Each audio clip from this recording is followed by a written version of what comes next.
कहानी की शुरुआत होती है 2005 से। हम देखते हैं मल्ली नाम के एक ढीठ आदमी को, जो एक नंबर का हिटलर है। वो घर से काम के लिए निकलता है। रास्ते में कुछ लड़के उससे चंदा मांगते हैं। वो दड़ियल उनको अपने पास से 1 रुपया नहीं देता, उल्टा उनके ही पैसे ले लेता है। मल्ली एक ठेले के गोदाम में थैले सिलने का काम करता था। काम के साथ साथ मल्ली को शराब भी लगती थी। वो अपना काम निपटाकर शाम को शराब दुकान से अपने लिए एक पौवा खरीद लेता है और एक ढाबे पर कुछ खाने के लिए ले लेता है और खाते खाते हल्का होने चला जाता है। तभी उसके जैसे ही कुछ और मवाली भी वहां आ जाते हैं और एक छोकरे के मना करने के बाद भी मल्ली की टेबल को खाली देखकर वो वहीं बैठ जाते हैं। जब मल्ली हल्का होकर आता है, टेबल पर उन लोगों को देखकर वो उनको उठ जाने का कहता है, लेकिन वो उसे मना कर देते। तभी मल्ली उनका सारा सामान गिरा देता है। तब सभी मल्ली को मारने लगते हैं। मल्ली अकेले ही सबको निचोड़ डालता है। इसके बाद नशे में धुर्त मल्ली वहां से चला जाता है। मल्ली ने इतनी पी रखी थी कि उससे बाइक भी नहीं संभल रही थी। फिर मल्ली वही रास्ते में गिर जाता है। फिर कहानी कुछ साल पीछे जाती है। सन 1985 में मल्ली ने 10वीं क्लास में पूरे जिले में टॉप किया था और उसके पिताजी इस बात को लेकर खुश भी थे। फिर एक दिन मल्ली के पिता के पास कोई आदमी अपने पैसे लेने आता है और उसे बहुत जलील भी करता है। ये सब मल्ली भी देख रहा था। फिर अपने पिता के वहाँ से जाने के बाद मल्ली उस आदमी के पास जाकर उसे अपने गले से सोने की चेन उतार कर दे देता है और उससे कहता है कि वो उसके पिता से अच्छे से बात करे। मल्ली के पिता की 2 पत्नियां थी। एक पत्नी से मल्ली और दूसरी से भी एक बेटा था और उसकी दूसरी पत्नी उस दिन जायदाद में अपने बेटे के लिए भी हिस्सा मांगने आई थी। तब मल्ली के दादा उसे मना कर देते हैं और उसे बहू के रूप में स्वीकार करने से मना कर देते हैं। वो बेचारी अकेली पड़ गई थी। वो अपने छोटे से बच्चे के साथ आत्महत्या करने जा रही थी। तब मल्ली के पिता उसे रोकते हैं। मल्ली के दादा उसके पिता के सामने एक शर्त रखते हैं, अगर उसे इस घर में रहना है तो उनको मल्ली की दूसरी माँ को छोड़ना पड़ेगा और अगर उसके साथ ही रहना है तो घर को छोड़ना होगा। तब मल्ली के पिता उसकी दूसरी बीवी के साथ चले जाते हैं और घर को उसी वक्त छोड़ देते हैं। ये सब देखकर मल्ली को बहुत गुस्सा आता है और बुरा भी लगता है। इसके बाद से ही वो अपने पिता से नफरत करने लग जाता है और मल्ली गलत काम में पड़ जाता है। एक दिन मल्ली को स्कूल में सिगरेट पीते हुए पकड़ लिया जाता है।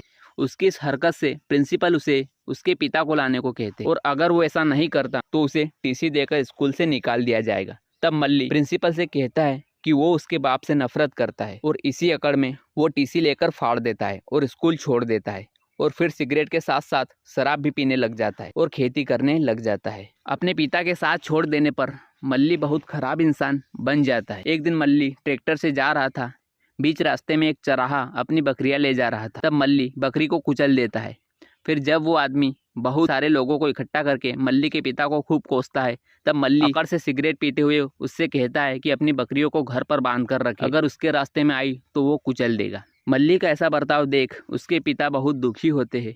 वो उसे एक अच्छा काबिल इंसान बनाना चाहते थे, लेकिन मल्ली तो बेहद अकड़ू और शराबी बन गया था। एक दिन मेले में मल्ली का दोस्त स्टेज पर नाच रही लड़की को छेड़ देता है। तब उसे कोई मार देता है। तब वो मल्ली को जाकर ये बात बताता है। तब मल्ली आकर हाथापाई शुरू कर देता है। वहाँ पुलिस भी आ जाती है। मल्ली की एक भतीजी भी थी जो उसे खूब मानती थी। मल्ली भी उसे खूब प्यार करता था। अपनी भतीजी की शादी से मल्ली बहुत खुश होता है। शादी में ही दूल्हे की रिश्तेदार में उसे कोई लड़की मिल जाती है जो बहुत सुंदर दिख रही थी। फिर एक दिन वही लड़की मल्ली को कॉलेज में भी दिख जाती है। वो बहुत परेशान दिखाई दे रही थी। तब मल्ली उसके पास जाता है। तब कावेरी उसे बताती है कि उसकी एग्ज़ाम है और उसने खूब पढ़ाई भी की थी, लेकिन उसने सिर धो लिया। अब वो सब कुछ भूल गई है। मल्ली को उसकी इस नादानी पर हंसी आती है। फिर मल्ली को उसका एक दोस्त दिखाई देता है जिसके पास मल्ली को बहुत सारी चीट दिख जाती है। मल्ली उससे कहता है कि एक चीट इस लड़की को भी दे दे, वो पास हो जाएगी। इस पर कावेरी उसे मना कर देती है। अगले दिन फिर मल्ली अपने ट्रैक्टर पर था। तब कावेरी भी अपनी फ्रेंड के साथ वही पास में बैठी हुई थी।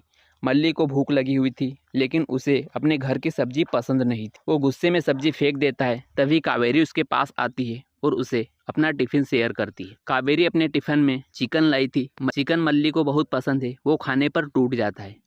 कावेरी उसे बड़े प्यार से समझाती है कि उसकी माँ ने टिफिन में हरी सब्जी इसलिए भेजी क्योंकि यह सब खाना शरीर के लिए फ़ायदेमंद होता है।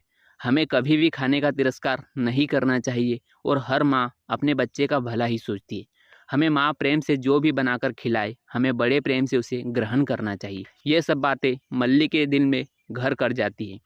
उस दिन से ही मल्ली को कावेरी भा जाती है और वो उससे शादी करने के सपने भी देख लेता है। एक दिन वो मल्ली से जाकर मिलता है और उसे सीधा ही शादी के लिए प्रपोज करता है। कावेरी को ये सब ठीक नहीं लगता, लेकिन वो उसे मुंह पर मना करने से डरती है क्योंकि उसने मल्ली का असली रूप देख लिया था उस दिन मेले में। कावेरी की सहेली उसे समझाते हुए कहती है कि उसे मना न करे, बस चुप ही रहे। वैसे भी 4-5 दिन की ही बात है, सेमेस्टर खत्म होते ही हम जा रहे हैं। फिर मल्ली हर जगह उसे फॉलो करता है उसका जवाब जानने के लिए। मल्ली उसकी बहुत ही ज़्यादा केयर करता है और यही देखकर कावेरी को बहुत अच्छा लगता है कि कोई लड़का उसके लिए कुछ भी करने को तैयार है।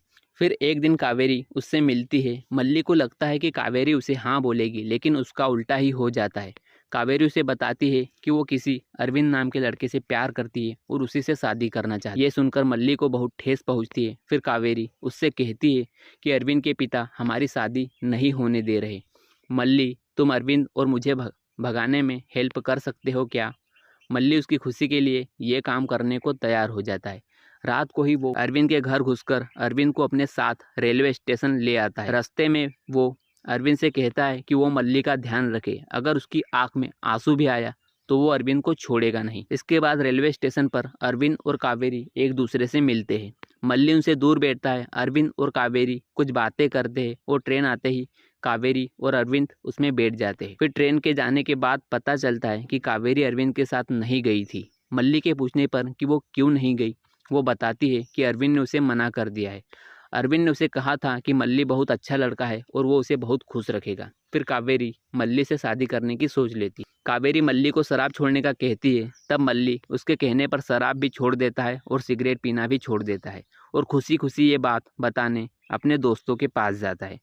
वहाँ उसका एक दोस्त उसे ज़बरदस्ती एक लड़की के कमरे में भेज देता है। वो लड़की मल्ली के पहचान की थी और मल्ली अक्सर उसके पास जाया करता था। मल्ली उसे कावेरी और उसके बारे में बताता है। तभी वहाँ पुलिस की रेड पड़ती है। पुलिस उनको पकड़ लेती है और एक पुलिस वाला लड़की को छेड़ता है।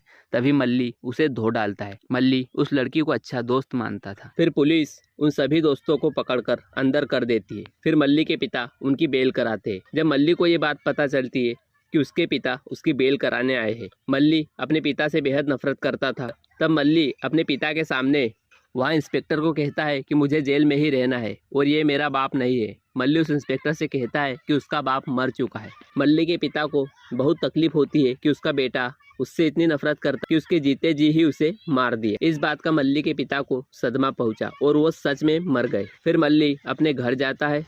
उसकी माँ और भतीजी सभी रो रहे थे, लेकिन मल्ली की आंख में एक आंसू नहीं आता, बल्कि वो अपने दादा की कुर्सी पर जाकर बैठ जाता है और अपनी आंखें बंद करता है। फिर सीन 2005 में शिफ्ट होता है, जहां मल्ली नशे में धुर्त बाइक से गिरा था। हम देखते हैं एक लड़का आकर मल्ली को छुरा घोंपकर मार देता है। ये सब उसने पप्पू राजू जी के साथ मिलकर किया था। वो लड़का बहुत डर रहा था। फिर वो अपने घर जाता है। उसकी माँ उसकी शर्ट पर खून देखकर उससे पूछती है। तब हमें पता चलता है कि वो मल्ली का भाई है और उसने मल्ली को इसलिए मार दिया क्योंकि उसने उसके पिता का अंतिम संस्कार न खुद किया और न ही उसने अपने छोटे भाई को करने दिया था। मल्ली की दूसरी माँ अपने बेटे के साथ रोते हुए आती है। तब मल्ली उनको घर में घुसने ही नहीं देता। मल्ली की सांसें चल रही थी। फिर वो इंस्पेक्टर उसे डॉक्टर के पास ले जाता है। फिर सीन कट होता है। मल्ली कावेरी से शादी करने के लिए खूब मेहनत करता है और एक ठेले का व्यापार शुरू करता है। ये सब उस आदमी को रास नहीं आता जिसके गोदाम में मल्ली ठेले सिलता था। मल्ली उसकी तरक्की के आड़े आ रहा था। फिर वो मल्ली के गोदाम में आग लगवा देता है। मल्ली का बहुत सारा नुकसान हो जाता है।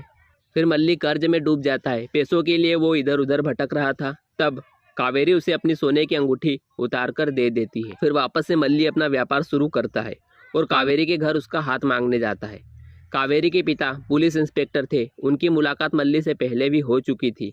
वो जब भी मल्ली से मिले थे वो उनको झगड़ा ही करते हुए दिखा था। फिर मल्ली की भतीजी उसकी सिफारिश करती है कि अब मल्ली सुधर चुका है और उसने लड़ाई झगड़ा भी छोड़ दिया है। फिर कावेरी के पिता शादी के लिए मान जाते हैं, लेकिन वो एक शर्त रखते हैं। वो शर्त ये थी कि मल्ली शादी की पत्रिका में अपने पिता का नाम छपवाए। ये सुनते ही मल्ली भड़क उठता है और उनको बहुत सारी बातें सुनाकर कावेरी को छोड़कर वहाँ से चला जाता है। इसके बाद कावेरी मल्ली के घर जाती है उसे ये बताने के लिए कि उसकी शादी हो रही है। वो उसे कहती है कि शादी रोकना चाहे तो रोक सकता है और शादी का कार्ड उसे देकर चली जाती है। इसके बाद मल्ली शराब पीकर शादी में जाता है। वहाँ पता चलता है कि कावेरी ने अपने आप को फांसी लगा लिया था। मल्ली ने अपने जीत के चलते उसे खो दिया और वो आखिरी बार कावेरी का चेहरा भी नहीं देख पाता। वहाँ पप्पू राजू के आदमी मल्ली को कावेरी के पास भी नहीं जाने देते। तब मल्ली पप्पू राजू को जोर से धक्का देता है, जिससे उसका सिर खंबे से टकरा जाता है।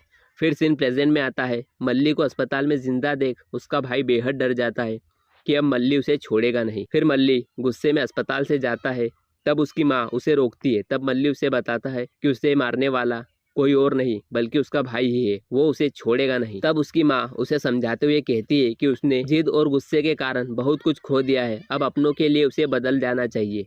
फिर मल्ली पप्पू राजू के गोदाम जाता है, वही उसका भाई भी था जिसकी मल्ली को देखकर फट जाती है।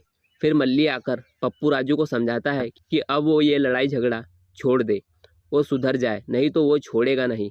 फिर अपने भाई को लेकर कावेरी के घर जाकर उसके पिता से माफ़ी मांगता है और वहाँ से मंदिर जाता है और फिर रोते रोते सोचता है अगर वो उसके पिता को माफ़ कर देता तो सब कुछ सही चलता और कावेरी के घर भी उस दिन गुस्सा नहीं करता तो आज उसकी शादी हो जाती और वो खुशी खुशी कावेरी के साथ रहता है। ये सोचते सोचते मल्ली भी दम तोड़ देता है।